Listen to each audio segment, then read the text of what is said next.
Трагедия произошла на федеральной трассе «Кавказ». При въезде в Гудермес со стороны селения Джалка столкнулись две грузовые машины и две пассажирские «Газели». В результате ДТП один человек погиб, трое пострадали. Их доставили в районную больницу Гудермеса. Состояние пострадавших при поступлении было средней степени тяжести.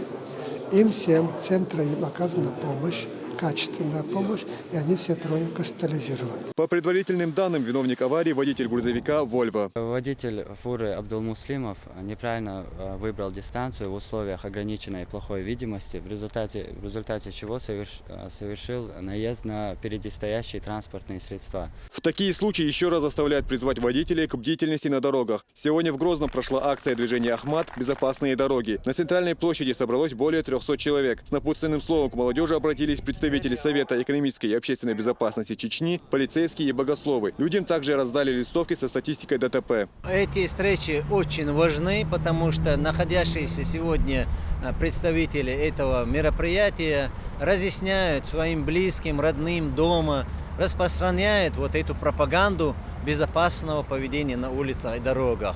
Это большая помощь нам в обеспечении безопасности дорожного движения. Благодаря рейдам, которые проводит ГИБДД и Совет безопасности, число ДТП, а также смертность на дорогах Чечни заметно снизилась. С начала этого года в республике зарегистрировано около 350 аварий. Пострадали 547 человек и 149 погибли. Эта цифра сократится лишь в том случае, если люди начнут соблюдать правила дорожного движения.